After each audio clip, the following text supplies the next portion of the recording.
తెలంగాణలో బోనాల జాతర అంగరంగ వైభవంగా కొనసాగుతోంది. సికింద్రాబాద్ ఉజ్జయిని మహంకాళి బోనాల జాతర ఇవాళ తెల్లవారుజామున బ్రహ్మ ముహూర్తంలో అమ్మవారికి ప్రత్యేక పూజా కార్యక్రమాలు చేపట్టారు. ఉదయం 11 గంటల సమయంలో ప్రభుత్వం తరపున సీఎం రేవంత్ రెడ్డి అమ్మవారికి పట్టు వస్త్రాలు సమర్పించనున్నారు. ఆలయ ధర్మకర్త కుటుంబం నుంచి అమ్మవారికి తొలి బోనం సమర్పించనున్నారు. లక్షలాది మంది భక్తులు తరలివచ్చే అవకాశం ఉండటంతో విస్తృత ఏర్పాట్లు చేపట్టారు. ఇక భక్తులకు ఇబ్బందులు తలెత్తకుండా అధికారులు చర్యలు తీసుకోనున్నారు. రేపు రంగం భవిష్యవాణితో పాటు అమ్మవారి అంబారి ఊరేగింపు నిర్వహించనున్నారు. బోనాల జాతరకు వచ్చే భక్తులకు ప్రత్యేక క్యూ లైన్లు ఏర్పాటు చేశారు. ఇక దీనికి సంబంధించిన పూర్తి డీటెయిల్స్ మా ప్రతినిధి షీలా లైవ్ ద్వారా అందిస్తారు. సంపత్, అందరికీ కూడా బోనాల పండుగ శుభాకాంక్షలు.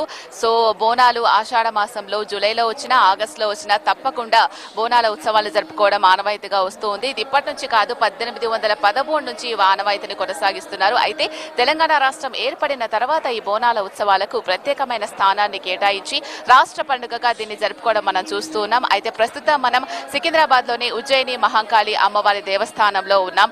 ఇక్కడ వచ్చేసి ఈ సంవత్సరం 2500 మంది ప్రత్యేకమైన సిబ్బంది 50 సీసీ కెమెరాల పర్యవేక్షణలో నిరంతరం కూడా గట్టి బందోబస్తు ఏర్పాటు చేయడం జరిగింది. ఎందుకంటే సికింద్రాబాద్ ఉజ్జయిని మహంకాళి అమ్మవారి దేవస్థానం కావచ్చు, అమ్మవారు కావచ్చు, ఎంతో ప్రాశస్త్యం పొందింది. ఎందుకంటే 1813లోనే ప్లేగు వ్యాధి వచ్చినప్పుడు అమ్మవారిని అప్పుడున్న ప్రజలందరూ కూడా, అప్పుడున్న రాజులు కూడా మొక్కుకోవడం జరిగింది. ఎప్పుడైతే ఈ ప్లేగు వ్యాధి నుంచి మా ప్రజల్ని, మమ్మల్ని బయటపడేస్తావో అప్పుడు నీకు ఒక ప్రత్యేకమైన విగ్రహాన్ని ఏర్పాటు చేసి ఉజ్జయినిలో ఏ విధంగా అయితే నిర్వహిస్తారో అలాగే ఇక్కడ కూడా సికింద్రాబాద్ ఉజ్జయిని మహంకాళి అమ్మవారి దేవస్థానాన్ని ఏర్పాటు చేసి నిన్ను ఇక్కడ ప్రతిష్ఠించుకొని ప్రతి సంవత్సరం కూడా బోనాల ఉత్సవాలు అంగరంగ వైభవంగా జరుపుకుంటామని చెప్పేసి మొక్కుకోవడం జరిగింది. అప్పటి నుంచి కూడా ఇప్పటి వరకు నిరంతరాయంగా ప్రతి సంవత్సరం బోనాల ఉత్సవాలు అంగరంగ వైభవంగా కొనసాగుతూ ఉన్నాయి. మనం చూడొచ్చు, ఈ రోజు వచ్చేసి ఉదయం 4 గంటలకు మంత్రి పొన్నం ప్రభాకర్ తొలి బోనాన్ని కుటుంబ సమేతంగా సమర్పించడం జరిగింది.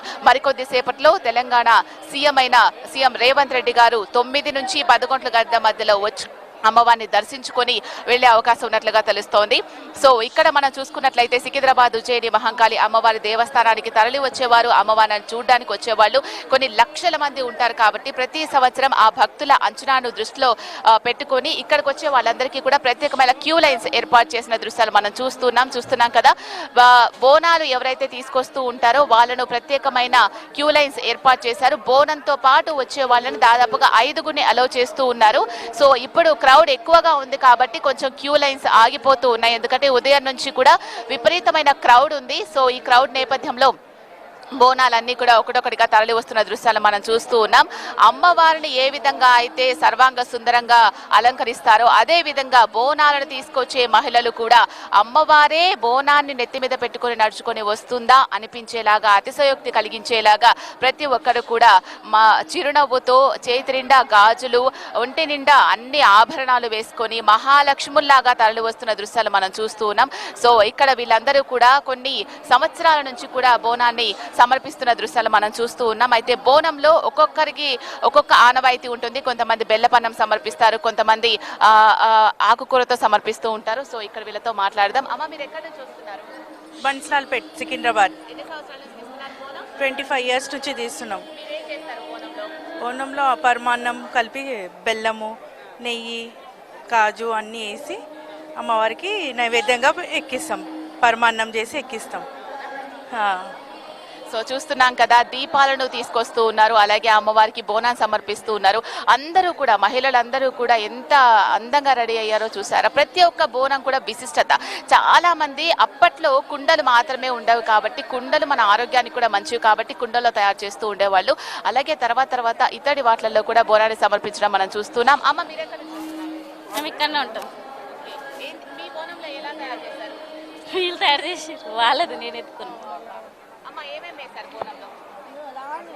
ఓకే, సో ఒక్కొక్కళ్ళు ఒక్కొక్కలాగా బోనాన్ని తయారు చేస్తూ ఉంటారు. సో ఇప్పుడున్న యూత్ కూడా బోనం నెత్తి మీద పెట్టుకొని అమ్మవారికి సమర్పించడానికి వస్తున్నారు. సో ఇందాక నేను చెప్పాను కదా, ఇత్తడి బోనంతో బోనాన్ని తీసుకొస్తూ ఉన్నారు. అమ్మ, మీరు ఏం తయారు చేశారు? బోనంలో ఎలా తయారు చేశారు? వాటర్ సాక తయారు చేసాం. అది ఏమేమి వేసి చేశారు? వాటర్, బెల్లము, పెరుగు, వేపాకు. ఎన్ని సంవత్సరాలు చేస్తున్నారు బోనం? మోర్ దెన్ 30 years నుంచి అత్తయ్య వాళ్ళు చేస్తుండే. నేను కంటిన్యూ చేస్తున్నాను.